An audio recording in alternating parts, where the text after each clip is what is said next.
नमस्कार, तुम सर्वांचा जनहित समाचार YouTube चॅनलमध्ये स्वागत आहे। बघा आजच्या घडामोडी मी तुमचा बाबूराव करे।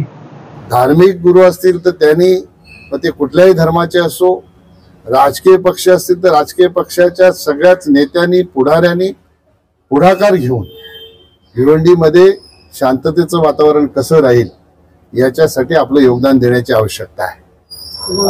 आमदार रईस शेख यांनी सांगितलं होतं की येणारा जो विधानसभा निवडणूक आहे त्याला बघून सुबुद्धीने सर्व घडवलं जातं। आता मला माहित नाही, माझ्या कानावर ज्या गोष्टी आलेल्या आहेत त्या गणपती बाप्पाच्या मिरवणुकीवर दगडफेक झाली। आता गणपती बाप्पाच्या मिरवणुकीवर दगडफेक झाली ते कोणी केली असेल हे आपण समजू शकता। मग याचा अर्थ ज्याने कोणी हे वक्तव्य केलं त्यांना निवडणुकीसाठी याचा फायदा घ्यायचा आहे का?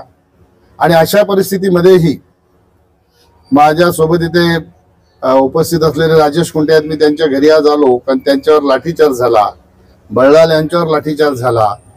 त्या ठिकाणी जी परिस्थिती होती ती परिस्थिती आटोक्यात आणण्यासाठी पोलिसांना सहकार्य करण्याच्या भूमिकेतून ही मंडळी त्या ठिकाणी गेली आणि त्यांच्यावरच लाठीचार्ज झाला आणि हे प्रकरण चिघळलं।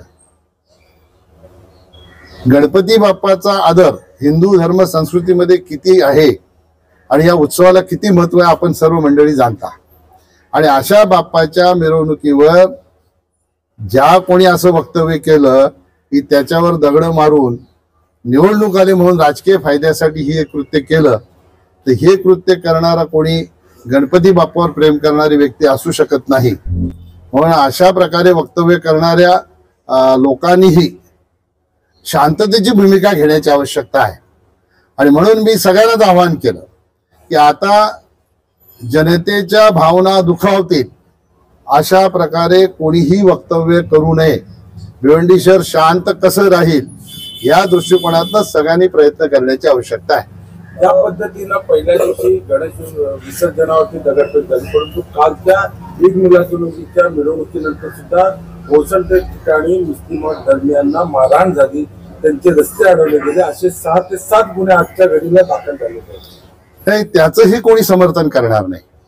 मी जसं मगाशी सांगितलं की गणपती बाप्पाचा उत्सव जो आहे तो किती मनोभावे लोक साजरा करतात, तसं मुस्लिम बांधवही त्यांचा उत्सव हा मनोभावे साजरा करत असतात।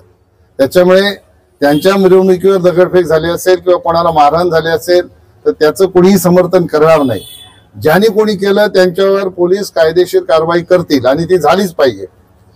आणि म्हणूनच मी सांगतो की कुठल्याही जाती धर्माचे सण असो उत्सव असो, या उत्सवामध्ये ज्या पद्धतीने हिरेरीने सगळ्या समाजाचे लोक यापूर्वी सहभाग घेऊन भिवंडीचं वातावरण शांत राखण्यासाठी सर्व मदत करत होते, सर्व एकत्र येऊन सण साजरे करत होते, ती वेळ पुन्हा भिवंडीमध्ये आपल्याला निर्माण करण्याची आवश्यकता आहे।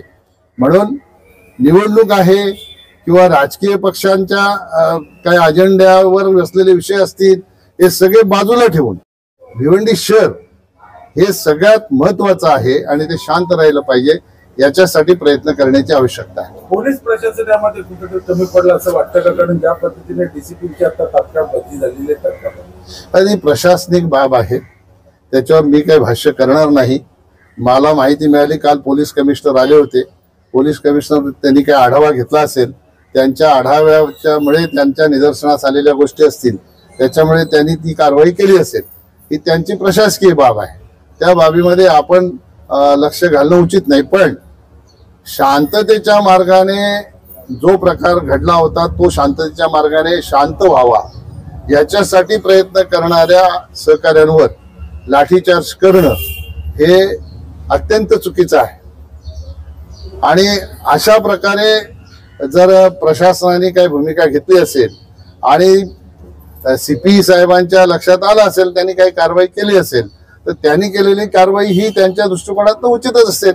म्हणजे संघटनेच्या काही पदाधिकाऱ्यांवरती लाठीचार्ज केला आणि त्यामुळे त्यांची बदली झाली असं नाही मला म्हणायचं। मी असं सांगितलं की त्यांनी जो आढावा घेतला त्या आढाव्यामध्ये त्यांच्या काही गोष्टी निदर्शनास आल्या असतील पोलीस कमिशनरच्या, आणि त्यांच्या निदर्शनास आल्यानंतर त्यांच्या सभेमध्ये काय झालं मला तर माहित नाही, मी तर त्या सभेला नव्हतो। त्यांच्या चर्चेमध्ये कोण कोण सहभागी होते तेही मला माहित नाही। पण पोलीस कमिशनरांच्या निदर्शनास आल्यानंतर त्यांनी सरकारला या बाबतीतली काही ह्या बाबतीतला रिपोर्ट पाठवला असेल आणि सरकारच्याकडनं त्यांना काही सूचना आल्या असतील, त्याच्याप्रमाणे त्याची कारवाई केली.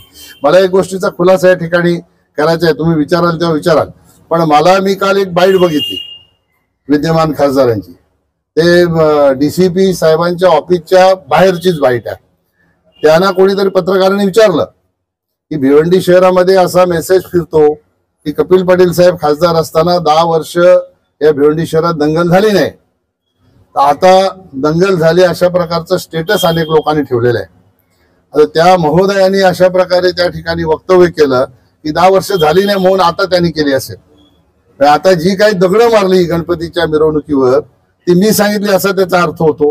मी नेहमी बोलतो की यांच्या बुद्धीची क्यू केली पाहिजे, तर खरंच क्यू केली पाहिजे. अशा लोकप्रतिनिधीपासून शहरातल्या नागरिकांनी सावध राहण्याची आवश्यकता आहे.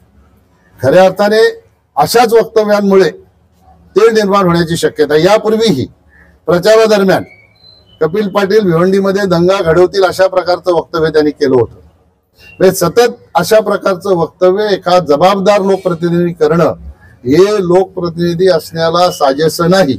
म्हणून आपल्या माध्यमातून माझी तमाम भिवंडीकर जनतेला विनंती आहे की कुठल्याही पक्षाचा लोकप्रतिनिधी असो, तो माझ्या पक्षाचा असला तरी कोणी बेताल वक्तव्य करत असेल तर त्या बेताल वक्तव्यावर कोणी रिॲक्ट होऊ नये आणि भिवंडी शहरातली शांतता जी आहे ती शांतता भंग करण्यासाठी कारणीभूत ठरू नये. आजचे समाचार समाप्त होता. उद्या परत भेटू या नवीन खबर घेऊन. आमच्या चॅनलला पहिल्यांदा बघत असतील तर सबस्क्राईब आणि लाईक करा. व्हिडिओ चांगला वाटला तर मित्रांवर शेअर करा आणि कॉमेंट करा विसरू नका. आमच्या चॅनलचा व्हिडिओ पूर्ण बघितल्याबद्दल धन्यवाद.